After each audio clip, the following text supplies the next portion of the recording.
Ils avaient commencé à organiser cette compétition en 1995, puis l'organisation des championnats du monde en 2000. Ils ont profité pour se développer, finalement, imposer cette compétition de très haut niveau au calendrier officiel de la Fédération internationale. Il y a également quelque chose de différent, c'est que c'est une compétition par équipe. Donc bien sûr, il y a un classement individuel et chacun vient aussi pour se confronter en tant qu'individuel, mais il y a un classement par équipe obligeant chaque nation à présenter des patineurs dans différentes catégories.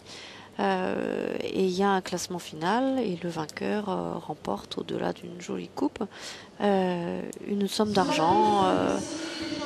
Je ne saurais pas vous dire le montant, mais il y a très peu de compétitions par équipe. L'ISU a mis au calendrier cette année le World Team Trophy qui a eu lieu il y a 2 ans au Japon. L'année dernière, ils l'ont pas réalisé, mais cette année, c'est une compétition par équipe au calendrier international qui aura lieu au mois d'avril, il me semble, où également il faut présenter des filles, des garçons, des danseurs ou des couples, et on a un classement par équipe. Ce qui change un peu et ce qui donne une autre dimension à notre sport qui est quand même très recentré sur soi-même. La dimension d'équipe et ça plaît justement, pousse parfois à se surpasser, et puis tous les patineurs sont au bord de piste et puis tout le monde s'encourage. C'est une notion qui manque parfois à notre discipline, et l'expérience faite il y a 2 ans sur le premier World Team Trophy a vraiment été bien vécue, bien ressentie par les patineurs.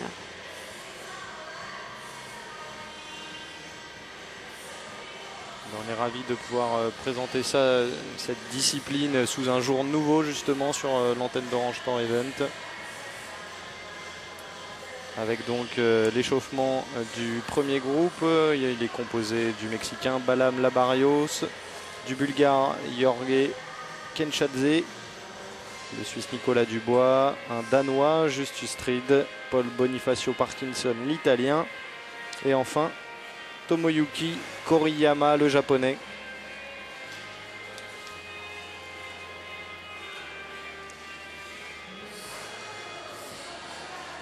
On vous l'a dit, donc des jeunes hommes qu'on n'a pas l'habitude de voir sur les circuits internationaux habituellement. Non, à part un ou 2 visages familiers, je dois avouer que je ne les connais pas, ces messieurs.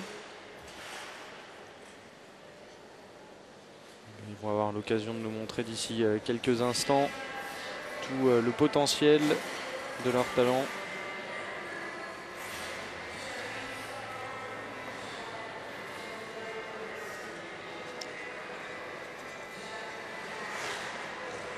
Le programme libre des messieurs qui fait sur une durée de 4 minutes 30.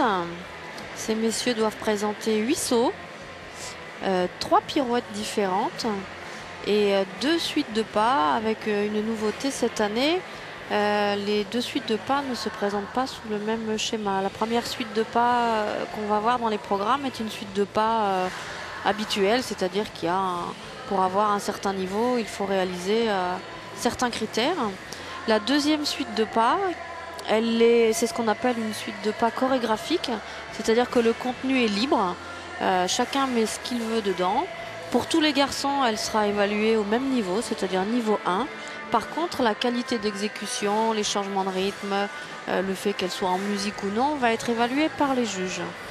Donc tout le monde a la même valeur de base, et ensuite, avec un contenu libre, et ensuite la qualité d'exécution donnera ou enlèvera des points à la valeur de base. Un programme donc beaucoup plus long que ceux qu'on a pu regarder jusqu'à maintenant, les programmes féminins qui eux s'étalent sur une durée de 2 minutes 50. Voilà, c'est parce que c'est le programme court avec 7 éléments, et le programme court des messieurs est également sur 2 minutes 50 et 7 éléments. Des changements cette année au niveau de la réglementation. Sur le programme court, jusqu'à la saison passée, sur une durée de 2 minutes 50, les filles comme les garçons avaient 8 éléments réalisés. Ce qui était parfois un peu court pour pouvoir s'exprimer chorégraphiquement. On courait un petit peu derrière les éléments. Donc il a été décidé cette année d'enlever un élément. Chez les dames, la spirale d'arabesque a été supprimée. Et chez les messieurs, la deuxième suite de pas a été supprimée. Donc il reste pour les unes comme pour les autres 3 sauts, 3 pirouettes et une suite de pas à réaliser en 2 minutes 50. Ce qui laisse davantage l'occasion de s'exprimer pour le patineur et de faire valoir sa glisse un peu et sa chorégraphie, son esthétique. Son expression, ce qui n'était pas toujours le cas. C'est vrai qu'on courait un peu et c'est une bonne chose. Soit fallait allonger le temps du programme, mais bon, c'était un programme court, donc l'ISU a privilégié le fait d'enlever un élément. Et c'est vrai que 2 suites de pas chez les messieurs, c'était un peu parfois un peu rébarbatif, même si le schéma devait différer. Si on en faisait une en rond, l'autre devait avoir un schéma en ligne droite ou en serpentine. Et chez les filles, la spirale devenait un peu pareil, rébarbative. Toutes les filles faisaient un petit peu la même chose pour atteindre les niveaux, parce qu'il y avait des critères faciles à réaliser. Donc ça devenait un petit peu des copier-coller. Donc maintenant on a plus de temps, donc on peut dans les transitions inclure justement les filles dans les transitions peuvent inclure des arabesques, des choses comme ça, et ça laisse quand même des programmes moins chargés,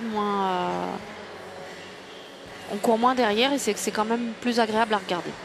On sent bien que c'est pas pour vous déplaire en tout cas cette nouvelle réglementation de la Fédération internationale.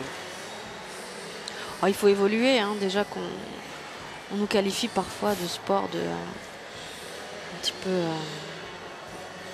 ringard parfois. C'est vrai que si la Fédération internationale ne cherche pas à évoluer, elle risque de se faire dépasser par les pros, d'où l'organisation de ce World Team Trophy qui peut à terme prendre une place plus importante et pourquoi pas faire un Jeux Olympiques sous une autre forme. Mais il faut évoluer, on ne peut pas rester indéfiniment sur les schémas du passé.